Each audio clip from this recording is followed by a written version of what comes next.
Okay, I changed one of the bits because these are 5/16 inch bits, and I put a different newer bit in here. And I've also got this where I've redone on the chuck. I've unclamped it, reclamped it again to get the run out on here. Wasn't really clamping that well. Just using one of the holes. I went ahead and got it to clamp real well. What the 5/16 means is that from this reference surface up, this should be 5/16 inch square, and that's so the head of this is actually at the center line. If you use a 3/8 inch bit, this thing here will take a 1/4, 3/8, or 5/16. A 3/8 inch bit means the top edge of this is going to be riding high. A 1/4 inch bit is going to be riding low. Now a 1/4 inch bit, you could shim this up a 1/16 of an inch so it's at the right Z height.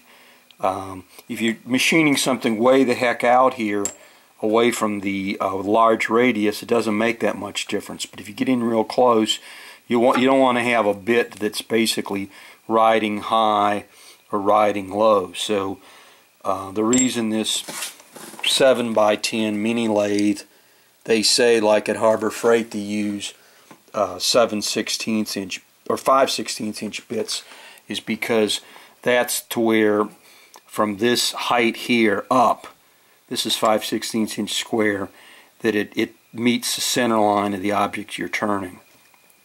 I found a lot of times they don't know what they're selling over there, but I actually bought the wrong bits one time.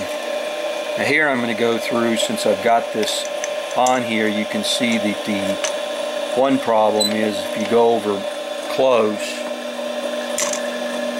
this is just about in the way. So if some people take this off, it's almost like I need to go through and buzz off a little bit. But I'm going to go in here.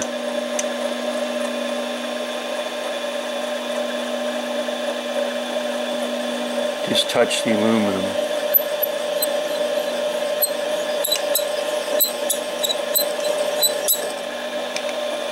And go all the way over here. I've got this live center. Now if you notice, I go all the way over, the carriage is hitting over here. That's as far as it'll go, even though this is supported way out here. So on one of these lathes, when this says it's a 10-inch lathe, you got to be, a lot of times you really can't use what you think you can use as far as what you're cutting, and that's generally with any lathe. Now if I took the tailstock off here, I could go ahead and machine farther, but then it's not supported. So I might be able to go through and clamp this a little bit farther over. But it's pretty much, I don't know how much well I want to support that back. If I go through here and unclamp this,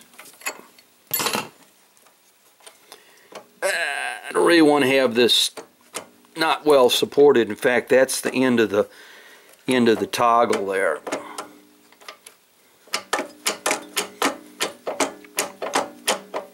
That's as far as it'll go. That's the end of that story. They do make some kits, I think from Little Machine Shop or something else, where you can change this to, I think, a 16-inch. You got to buy a whole new wave set of waves that are longer. They got a conversion kit. Anyways, I got this on here, and it's not tight. I'm going to go through, and what this does is just tends to support this. If it's not on here and you make a cut, this is just like a wet noodle here.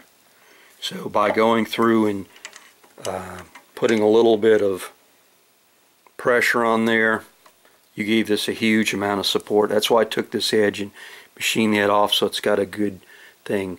You don't want to go too crazy on the pressure because you get the pressure on this bearing and then on the main spindle bearing over here. So I'm going to restart this thing up again.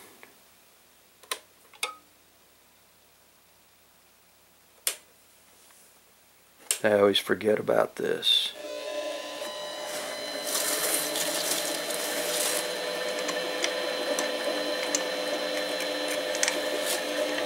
And you can see the limit which you can machine. Even this is called a 7x10 lathe. This is just the way any type of lathe or other machinery is done. You got to understand the specs. The 7" on here, of course, is the swing in diameter, which means it's from here to here would be 3.5" radius. But that doesn't include the tool holder. And that's like a lot of other things. So if you want to machine something like that, you've got to move the whole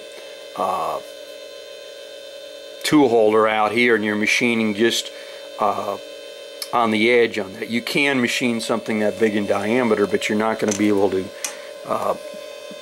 do what you think you can, because over the body here is not that. Anyways, I'm going to go ahead and take a light cut on here. Generally you use that number for facing, because you've got something on here like this. You're machining from here down and you got this head turned around like this, and you're machining something large diameter like this. You don't have all this stuff in the way. If you're going to do this and go over the slide, there's a smaller diameter you can do on here. Instead of being 7, you've got almost only maybe about, I don't know, maybe it's 2 inches here. I have to get the ruler out. So maybe it's only going to be about 4. And then this 10 here, you could do a 10 if you take the tailstock off, but then you're not going to really practically do anything like this precision because you're not supporting this. Now if you look on here, I've got this tailstock all the way out, got the live center on here.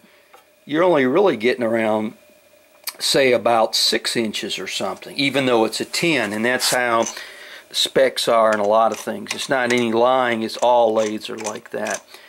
I'm going to go in here and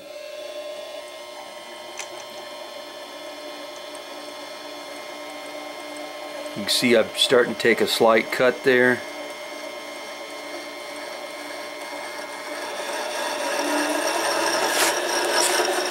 And I'm going to go ahead and engage the feed on here. I'm going to do that, slowly moving across automatically. And you're taking some material off.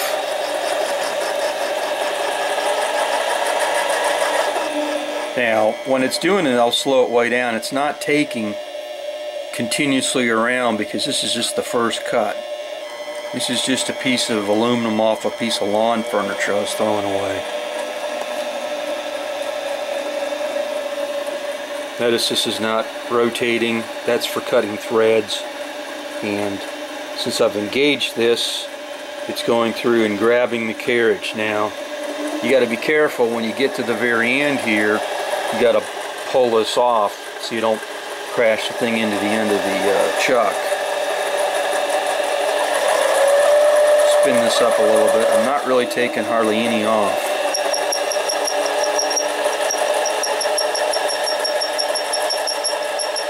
I'm going to stop this. Notice where I'm at, 30. I'm going to back this off. Come back to here. I'm going to go into about 30, 33. Lock this down. There it's grabbing the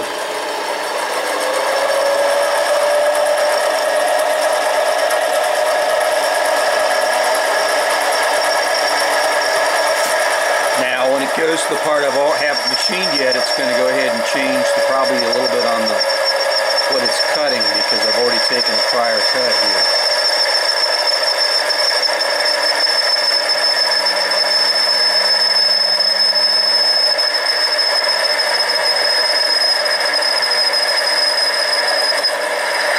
if it'll sound different.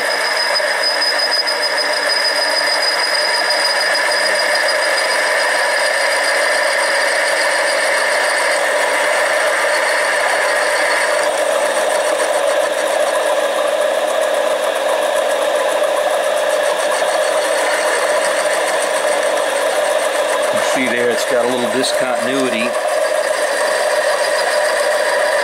Might be that the carriage moved a little bit, or it's just the diameter's kind of goofy.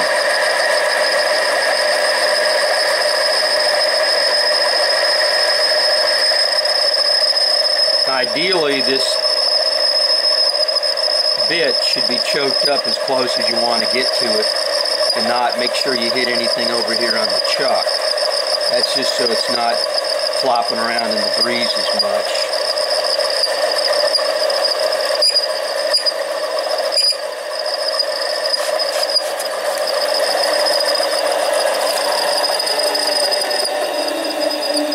Now you can see here, just by my goofing around here, once this got to a different diameter, started to make a cut here, it actually probably pulled the carriage back.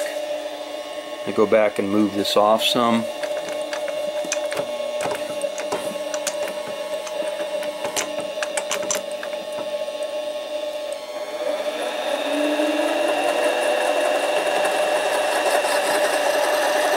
I'll lock this down. This is not anything precision I'm doing, I'm just playing around here. Now taking a heavy cut here on this is going to bow out. So it's kind of, even though it's supported on the edge,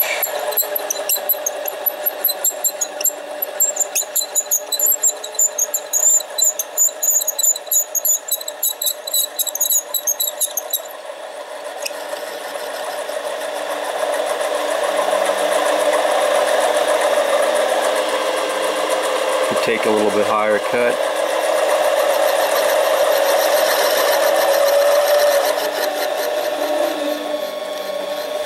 I probably got the angle of my bit not right here because it's not really cutting all that well.